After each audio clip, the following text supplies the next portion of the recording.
Hi friends, मेरा नाम है ब्रिजेश सिंह और टेक बज़ में आपका स्वागत है। टेक बज़ में हम आपको रूबरू कराते हैं लेटेस्ट टेक्नोलॉजीज़ और बिजनेस न्यूज़ से। ये हफ्ते में 2 बार आता है, मंडे और थर्सडे को, तो आप इसको सब्सक्राइब करना ना भूलें। तो चलिए शुरू करते हैं आज का वीडियो। अडानी ग्रुप के गिरते हुए शेयर को देख करके कई लोगों ने निर्मला सीतारमण से क्वेश्चन किए थे। एफएम मिनिस्टर ने ये जवाब दिया था कि regulator will do their jobs. Nirmala Sitharaman ने अडानी ग्रुप के शेयर पर रिएक्ट करते हुए ये बोला कि सेबी अपना काम कर रही है, और उन्होंने ये भी बोला कि आरबीआई, बैंक्स और एलआईसी वो अपना डिस्क्लोजर जल्द ही पेश करेंगे। तो देखते हैं क्या होता है आगे। अगली न्यूज़ है, सेंटर ने बोला है कि हम अडानी ग्रुप के फिनेंशियल्स को रिव्यू करेंगे। मिनिस्ट्री ऑफ कॉर्पोरेट अफेयर ने अडानी ग्रुप के फिनेंशियल्स को देखना स्टार्ट कर दिया है। उन्होंने एक रिव्यू कमेटी बनाई है जो कि उनके फिनेंशियल्स को रिव्यू करेंगे। आरबीआई ने बोला है अडानी क्राइसिस को देखते हुए कि हमारा बैंकिंग सिस्टम्स रिजिलेंट है और स्टेबल है। लास्ट फ्राइडे को एसबीआई और एलआईसी ने अपना इन्वेस्टमेंट एक्सपोजर दिखाया था, जिसमें यह देखा गया कि एलआईसी का और अराउंड 54,000 करोड़ का एक्सपोजर है अडानी ग्रुप्स में, जो कि उनके वैल्यूएशन के हिसाब से 1% आता है। आई मीन ये थोड़ा सा बड़ा नंबर देखने में तो बड़ा है, लेकिन एलआईसी इतनी बड़ी है कि उसके सामने ये 1% ही है। फिर भी स्टिल 54,000 करोड़ काफ़ी ज़्यादा होते हैं। तो इस क्राइसिस को देखते हुए देखते हैं एलआईसी और एसबीआई क्या चेंजेस करते हैं अपने एक्सपोजर में। आनंद महिंद्रा ने ट्वीट करके एक बहुत बड़ी बात बोली है, जिसमें उन्होंने बोला है कि मैं कभी नहीं इंडिया के अगेंस्ट बेट कर सकता हूँ। उन्होंने ये भी बोला कि मैंने अर्थक्वेक भी देखा है, मैंने सूखा भी देखा है, मैंने रिसेशन भी देखा है, मैंने वॉर्स भी देखे हैं, मैंने टेरर अटैक्स भी देखे हैं, लेकिन मैं कभी इस बात को निगलेक्ट नहीं कर सकता कि मैं इंडिया के अगेंस्ट बेट करूं। ये काफ़ी अच्छी बात है। एक तरफ जब कॉर्पोरेट जगत में काफ़ी हाहाकार मचा हुआ है अडानी क्राइसिस की वजह से, वहीं दूसरी जगह एक पॉजिटिव न्यूज़ आती दिख रही है आनंद महिंद्रा की तरफ से। एलॉन मस्क को एक बहुत बड़ी जीत मिली है, जो कि 2018 के ट्वीट के लिए उनको ट्रायल पे रखा गया था। तो ये इंसिडेंट ये है कि 2018 में उन्होंने एक सीरीज़ ऑफ ट्वीट्स किए थे, जिसमें उन्होंने बोला था कि हम टेस्ला को प्राइवेट ले जाएंगे। तो जिसके वजह से काफ़ी टेस्ला के शेयर्स अप्स एंड डाउन होने लगे थे, उसमें बहुत सारा फ्लक्चुएशन होने लगा था, जिसमें एक स्टेक होल्डर्स ने उन पे ये पिटीशंस फाइल कर दिया था कि इनके वजह से मेरे को बहुत ज़्यादा नुकसान हुआ है। तो ये केस उन्होंने जीत लिया है और उन्होंने कहा है thanks goodness the wisdom of the peoples have prevailed. Twitter अब अपने फ्री एपीआई एक्सेस को स्टॉप कर रहा है। ये बहुत बड़ा डिसीजन ट्विटर ने लिया है, क्योंकि कितने भी बॉट हैं उसको अब डिस्कार्ड करना चाहते हैं। इस वजह से उन्होंने फ्री एपीआई एक्सेस को हटा दिया है। अब वो बोले हैं कि $100 चार्ज लगेगा, जिसके वजह से जो बॉट स्कैमर्स होते हैं वो अब ज़्यादा बॉट्स नहीं क्रिएट कर पाएंगे। जो जेन्युइन बॉट्स होंगे वही रहेंगे, जिसके वजह से ट्विटर को काफ़ी हेल्प मिलेगा कई सारी चीज़ों के लिए। तो अब मैं आपको थोड़ा समझा देता हूँ एपीआई क्या होता है। API is application programming interface, जिसके थ्रू आप किसी एप्लीकेशन की सर्विस को अवेल कर सकते हैं। फॉर एग्जांपल मैं आपको बताऊं तो लेट्स से आप उबर या ओला यूज़ कर रहे हो, तो उबर ओला में जब आप बुक करते हो तो एक आपको मैप दिखता है। तो वो मैप बेसिकली होता है पावर्ड बाय गूगल का, ठीक है। तो उस गूगल क्या करता है, गूगल ओला और उबर को अपनी सर्विस प्रोवाइड करता है एपीआई के थ्रू। उबर और ओला उस एपीआई के थ्रू उस गूगल की मैप सर्विस को यूटिलाइज कर सकते हैं। सारी एप्लीकेशन जो अपने सर्विस को एक्सपोज करना चाहती हैं आउटसाइड ऑफ द वर्ल्ड, ताकि आप उसको यूज करके कोई एप्लीकेशन बना सकें, किसी एप्लीकेशन में उसका यूज कर सकें, तो इसको कहते हैं एपीआई। तो वो एक एपीआई के थ्रू ही होता है। एक इंटरफेस प्रोवाइड कर दिया जाता है जिसके थ्रू आप उस सर्विस को अवेल कर पाते हैं। एलॉन मस्क ने बोला है कि अब हम एड रेवेन्यू शेयर करेंगे ट्विटर के लिए भी।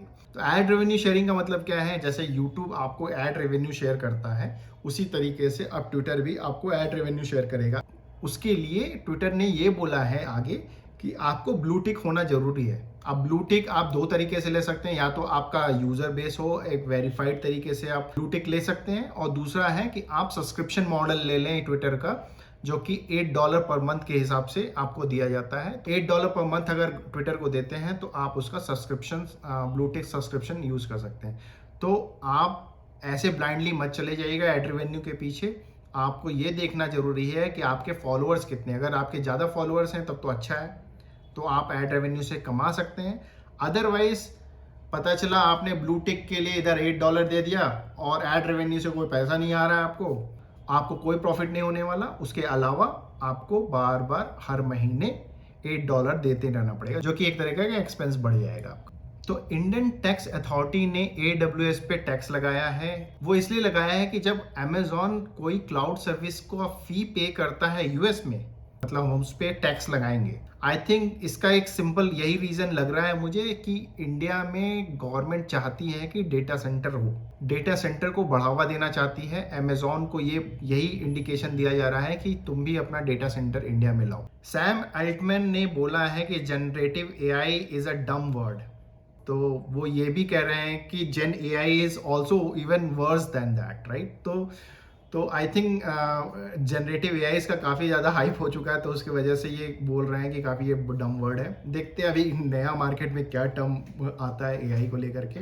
सैम अल्टमैन जो कि CEO हैं ओपन AI के, जिसने वही कंपनी है जिसने अभी चैट GPT को बिल्ड किया है। अनुपम मित्तल जो कि सारी.com के फाउंडर हैं, उन्होंने अभी रिसेंटली ट्वीट करके ये बोला है कि जनरेटिव AI एक बज़वर्ड हो गया है, ये हर पिच डेक में दिख रहा है, कहीं ऐसा ना हो कि ये एक नेक्स्ट बबल क्रिएट कर दे। तो मैं तो यही कहूँगा, अगर आप किसी इन्वेस्टर को पिच कर रहे हैं तो आप वही अननेसेसरी चीज़ों को डालने का कोई मतलब नहीं, सेंस नहीं बनता। आई थिंक मेरा यही कहना है कि अगर जनरेटिव AI, अगर आपकी एप्लीकेशन में कोई AI यूज़ हो रहा है, आपका वो मोटिव है AI यूज़ करने का, तभी आप उसको पिच डेक में रखो। अदरवाइज अननेसेसरी कॉम्प्लेक्सिटी बढ़ा करके पिच डेक को रंगीन और थोड़ा फैंसी बनाने का मतलब कुछ होता नहीं है। सारे इन्वेस्टर्स को पता रहता है कि क्या चल रहा है मार्केट में। माइक्रोसॉफ्ट ने रेवेन्यू प्लान बना लिया है चैट GPT से, कैसे उसको रेवेन्यू जनरेट करना है। तो अभी रिसेंटली उन्होंने ये बोला है कि हम ईमेल राइटिंग में चैट GPT AI प्रोवाइड कराएंगे, जिसके थ्रू हम सेलर को उनका सेलर का 66% टाइम बचा सकते हैं। मार्क ज़करबर्ग ने भी बोला है कि जनरेटिव AI एक एक्सट्रीमली एक्साइटिंग और न्यू एरिया है, तो हम भी इसमें एक्सप्लोर करें। तो मेटा में भी काफ़ी कुछ चल रहा है। अभी रिसेंटली अगर देखें तो मेटा का भी स्टॉक प्राइस 50-60% जंप किया है। फेसबुक ऑलरेडी प्लान कर रहा है कि कैसे जनरेटिव AI का यूज़ करना है हमें। उन्होंने ये भी बोला है कि हम इस साल कई सारी चीज़ें लॉन्च करने वाले हैं जो कि जनरेटिव AI से रिलेटेड है। तो आई थिंक जितनी भी फैंग कंपनियां हैं, आपकी फेसबुक हो गई, आपकी अमेज़ॉन हो गई, आपकी नेटफ्लिक्स हो गई, आपकी गूगल हो गई, आपकी माइक्रोसॉफ्ट हो गई, ये सारी की सारी कंपनियां लगी पड़ी हैं जनरेटिव AI को लेकर के। तो देखते हैं जनरेटिव AI जो कि ऑलरेडी एक हम एप्लीकेशन चैट GPT देख रहे हैं, और क्या क्या आने वाला है। गूगल भी बहुत जल्द, मैं आपको पहले ही बता देता हूँ, गूगल भी बहुत जल्द कुछ ना कुछ लेके आने वाला है, और उनका अनाउंसमेंट उन्होंने कर दिया है। गूगल ने बोला है कि chat GPT rivals are coming in this week. तो देखते हैं गूगल क्या लेके आ रहा है। आई थिंक उन्होंने ऑलरेडी अनाउंस कर दिया है कि जो LAMDA मॉडल है, जो उनका ऑलरेडी अवेलेबल मॉडल है, जो काफ़ी दिनों से काम चल रहा था उस पर, वो तो लॉन्च अभी बाद में होने वाला था, लेकिन चैट GPT को लेकर के इतना बज़ जब हो गया, उसके वजह से गूगल आई थिंक वो कह रहा नहीं, अब यही समय है, अब ला दो। वो सर्च में ही एज इन बिल्ड करेंगे उसे। तो मैंने ये बात बोली थी, chat GPT can not destroy Google, because Google already has doing lot of things. अब आप देख सकते हो, आपके सामने है। आई थिंक ये नेक्स्ट और नेक्स्ट टू नेक्स्ट वीक्स में गूगल का एक बहुत बड़ा अनाउंसमेंट होने वाला है इसको लेकर के। तो देखते हैं, अभी नया सर्च इंजन जो कि ऑलरेडी अवेलेबल हो जाएगा सारी जनता को, सारे पब्लिक को। तो देखते हैं नया जनरेटिव AI गूगल का कैसे काम करता है। गूगल ने एंथ्रोपिक को $3 मिलियन की फंडिंग रेस की है। तो ये बेसिकली ये एक स्टार्टअप कंपनी है जिसका फाउंडर डैरियो, जो कि चैट GPT के ही कोर टीम का मेंबर था, उसने अलग से एक कंपनी खोल ली और उस पर अब गूगल इन्वेस्ट कर रहा है। तो ऑलरेडी $3 मिलियन इन्वेस्ट कर चुका है। तो ये काफ़ी बड़ा गेम होने वाला है, क्योंकि सिलिकॉन वैली में लोग लगे हुए हैं। गूगल लगा है, उधर माइक्रोसॉफ्ट लगा है, उधर मेटा लगा है, उधर एप्पल ने भी अनाउंसमेंट किया है कि वो अपना जनरेटिव AI को लेकर के नए अपने सारे डिवाइसेस में कुछ ना कुछ लेके आने वाला है। तो सारी कंपनियां लगी हुई हैं जनरेटिव AI को लेकर के। तो देखते हैं आगे एक साल में काफ़ी कुछ आपको देखने को मिलेगा, नए नए टूल्स, नए नए एप्लीकेशंस। काफ़ी एक्साइटेड होने वाला है ये जर्नी। AI/ML जो कि काफ़ी बूम करने वाला है, और हमारे इस चैनल पे भी एक नया सीरीज स्टार्ट होने वाला है AI/ML, जहाँ पे मैं काफ़ी कंटेंट बनाने वाला हूँ AI और ML से रिलेटेड। तो please stay tune with us, क्योंकि हम आपको काफ़ी कुछ मिलने वाला है, बेसिक से लेकर एडवांस तक काफ़ी कुछ मिल जाएगा। तो फंडिंग सेक्शन की कुछ बात कर लेते हैं। फ्राइटिफाई ने रेस किया है 12 मिलियन की फंडिंग। फ्राइटिफाई बेसिकली एक SaaS प्लेटफॉर्म है जो कि कार्गो शिपमेंट लॉजिस्टिक के ऊपर बेस्ड है। इन्होंने एक प्लेटफॉर्म बिल्ड किया है जिसके थ्रू आप प्रोसेस, मैनेज और कोड्स कर सकते हैं फ्लाइट्स को। Profit.co ने रेस किया है $11 मिलियन। बेसिकली Profit.co एक OKR बेस्ड एप्लीकेशन है। OKR अगर मैं थोड़ा सा आपको समझा दूं, what is OKR basically goal setting frameworks है। अगर मैं आपको थोड़ा सा इजी वे में बताऊं तो जब आप किसी कंपनी को ज्वाइन करते हो, स्पेशली IT इंडस्ट्री में, तो आपको एक गोल सेट किया जाता है स्टार्टिंग ऑफ द ईयर कि आपको इस गोल, आपका जिस भी आप पोजीशन पे होते हो उसके हिसाब से आपको एक गोल सेट किया जाता है। तो उस गोल को पूरे साल ट्रैक किया जाता है, जिसका इवैल्यूएशन किया जाता है आपके अप्रेजल के टाइम पे। तो ये जो सॉफ्टवेयर है वो ट्रैक करता है आपके पूरे एक्टिविटीज़ को, आपने कैसे गोल को अचीव किया है, नहीं अचीव किया है।